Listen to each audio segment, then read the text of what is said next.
Usucha and Koicha, thin tea and thick tea. Two different methods of preparing the same matcha. The thick tea is about 4 to 5 times more thicker than thin tea. However, the differences go far beyond the thickness of the tea alone.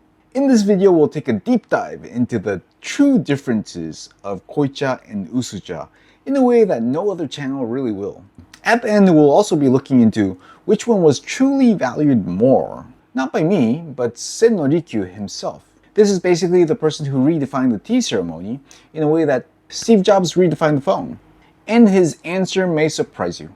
Hey there, I'm Yuki from Tea Life, and here I guide you through Japanese tea so you can make your tea time amazing for yourself and for the people close to you. Before we dive in, let's quickly define the two. Usucha means thin tea, and Koicha means thick tea. Again, there are two different ways of preparing the same matcha, using different amount of matcha powder and water. For those of you who tried matcha before, you probably drank the Usucha or the thin tea.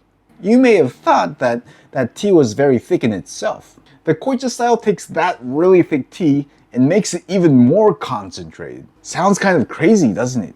Koicha really is the espresso to the coffee. I think that's a very good analogy. I also like to explain it as like a melted dark chocolate as opposed to the hot cocoa. That's how different the thickness is. It's so powerful that it feels like a grenade bursting in the mouth.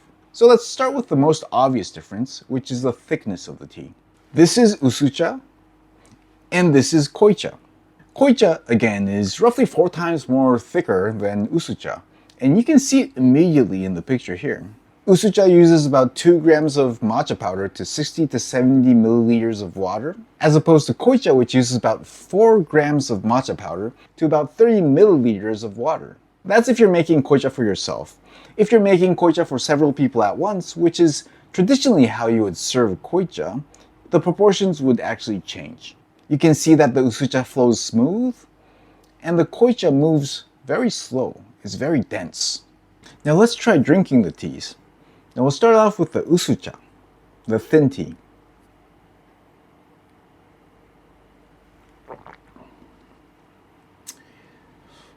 It's very good. It's thick because it's matcha, but you can see that the mildness, the bubbles kind of create the mildness. It kind of coats the stringency. So it's very mild and it's very easy to drink.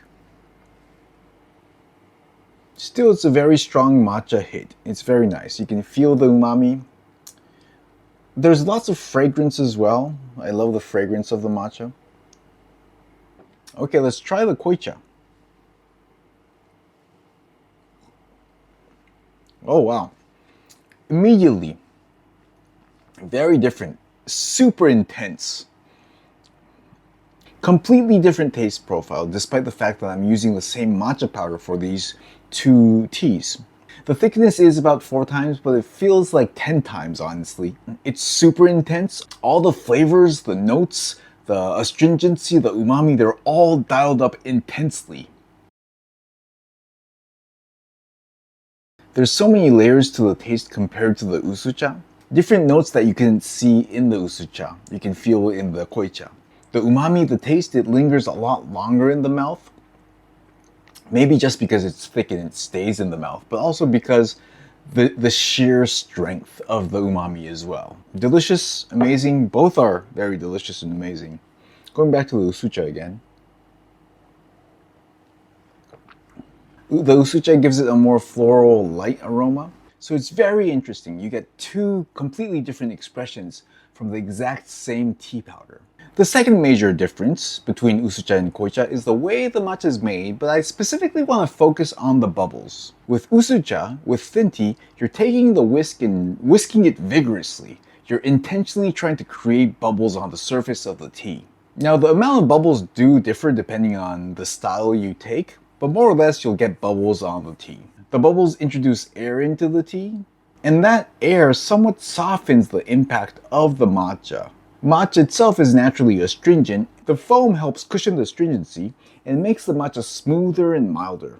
And that's why people like bubbles. Koicha is completely different. You don't whisk it, you slowly knead it. You basically want 0 bubbles. The surface should be smooth and dense. The idea of Koicha is to enjoy the matcha powder in its most purest form.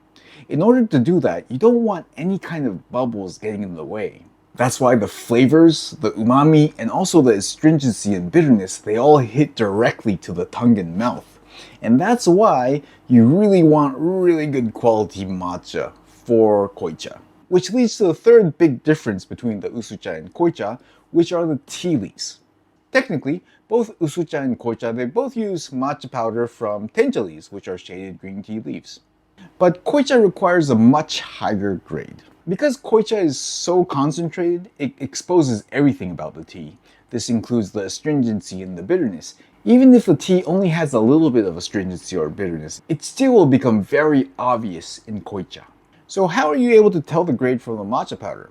Sometimes you can tell from the name. It's usually said that matcha names that end in mukashi are more suitable for Koicha, whereas matcha names that end in shiro are more suitable for Usucha. Examples of matcha powder that end with mukashi are Unmon no Mukashi by Ippodo or Senji no Mukashi by Yamamasa Koyamaen. Examples of matcha powder that end with shiro are Chigi no Shiro by Marukyu Koyamaen or Ike no Shiro by Hoshino Seichaen. So that gives you a little bit of a guidance. However, that's not a solid rule, and there's honestly tons of exceptions. There are shiro that's suitable for Koicha, and there are mukashi that are more suitable for Usucha. The best way is to actually check the matcha. The matcha will have an indication of whether it's suitable for Koicha or not. Now that said, I personally enjoy making Koicha with a high-end Usucha grade matcha. It does have a lot of astringency, but that's a taste that I actually enjoy. Of course, traditionally Koicha you should use the highest of grades, but also tea is very personal as well. It depends on preference. So you can basically use whatever works for you. Quick point on the tea tree itself. You may have heard that Koicha comes from tea trees that are older. In practice, it is true that many producers use old tree leaves for Koicha, but it's not an absolute rule. There is some biological reasoning behind this idea. Younger tea trees tend to have shallow root systems and tend to grow faster, while the older tea trees tend to have deeper root systems and tend to grow slower. And those differences can lead to tea leaf chemistry, which may lead to a more smoother and mellow taste for the old tea trees. That said, I really haven't been able to find any specific studies regarding matcha regarding this relationship. I've found similar ones for other plants, but not specifically for Japanese green tea. If you do find one, please let me know. I'll be very interested in taking a look. Now part 4, let's look at the differences in cultural positioning and history. When powdered tea was introduced to Japan in the late 12th century by Eisai, it was prepared in a very concentrated way. Eisai brought back the tea seeds and also the Song Dynasty methodology of whisking powdered tea. This was not loose leaf tea, this was not cafe-style light matcha, this was really dense stuff. So from the very beginning, Japan was more leaning towards what we currently call Koicha. Now back then, there wasn't really a distinction between thick tea and thin tea. People weren't going around saying Koicha or Usucha. That distinction came later. But either way, historically the thick tea came first. It was used in Zen monasteries to support long meditation sessions so they don't fall asleep. So the drink was very functional, very intense, and very stimulating. Now let's fast forward to the 16th century, and by then the tea gatherings already existed, but the tea ceremony wasn't as structured into the form that we know today. Then came a person called Sen no Rikyu. He's probably the most famous historical person when it comes to Japanese tea in Japan. If I can use a modern comparison, I would say he's the Steve Jobs of Japanese tea ceremony. So for Steve Jobs, obviously phones existed before he arrived to the scene. However, he invented the iPhone and completely changed the trajectory of the phone itself. Rikyu did the same for tea. He didn't really invent the tea or the tea ceremony, but he really laid out the foundation. He set the distinction between Koicha and Usucha, and Koicha became the main event of the tea ceremony. Understandably so, because you get to enjoy the matcha powder in its purest form. Koicha is shared among the main guests from a single bowl. It was extremely formal. And after Koicha, Usucha can be individually served to guests. Usucha is more lighter, more relaxed, so very different from Koicha. The tea tools that's used for Koicha and Usucha are also very different. Even things like the bowl, the bamboo whisk, or the tea caddy, they would use different things. As I already mentioned, Koicha uses very expensive tea leaves. And because of that, historically, Koicha became more associated to the elites. However, as tea production expanded and became more widespread, Usucha allowed more people to participate. It required less powder and it was easier to drink. Over time, Usucha evolved into more of a common everyday expression, and we can see why Usucha is common today too. Now, differences part 5. Let's talk about the pairing. Matcha is fantastic when it's complemented with sweets. However, the sweets would be different between Usucha and Koicha. For Koicha, it's common to pair with omogashi. These are a moist type of wagashi. Sometimes they're referred to as nama or hannama wagashi, meaning fresh or semi-fresh confections. They tend to be sweeter, larger in size, heavier in texture. The sweetness and the texture works well to balance with the intensity of the Koicha. Some of the examples you might know are the yokan, daifuku, manju, kuzumochi. Now for Usucha, it's more common to pair it with higashi, which are dry sweets. These are lighter, more delicate, usually less intense in sweetness as well. And they complement the Usucha very well too. Examples are rakugan, which are small sugar confections. Sometimes you might use light crackers like arare or senbei. But again, those aren't really strict rules either, so you can basically pair it with whatever you like. Before I end, I promised to talk about which is more valued, the Usucha or Koicha. Not by me, that's not really important, but Sen no Rikyu himself. We'll need to look at two classical tea texts. The first is Yamanoue Sojiki. It was written by Yamanoue Soji, who's a direct disciple of Sen no Rikyu. This was one of the most important early records of Sen no Rikyu's tea philosophy. In it we find this line, 薄茶を立てるのが千一なり、これを真の茶という、世間に真の茶を濃い茶というのは非なり. Which means, preparing usucha is the primary focus, this is what is called true tea.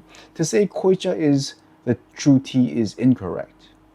Which is striking to me, because again, structurally, koicha is the climax of the tea ceremony. It's the purest form of matcha powder. And yet, here, usucha is described as the true tea. Now, the second source is the Nampo Roku. This is also a text that's preserving teachings that's associated to Sen no Rikyu. In it we find, 駅の言う、濃い茶の手前に一段とそうあり、薄茶の手前に極真あり。この差別、よくよく特心すべし。時により、ところによることなり。かろきようにて肘なり、とうんぬん。It says that in koicha preparation, there is a step towards grass, meaning simplicity, while in usucha preparation, there is the ultimate shin, or the ultimate correctness. And then it says this distinction must be deeply understood. It depends on time and place. So Rikyu is saying that in preparing the usucha, there's the ultimate correctness. Perhaps usucha was called true tea, not because it was ranked higher, but because it was more universal. It could be shared to more people. It could spread wider and practiced more often. And if we look today, it's more the usucha that has traveled across the world. Although, of course, the form has changed into the shape of lattes recently as well. Thank you for watching. Subscribe and sign up for our free newsletter at JapaneseTea.sg.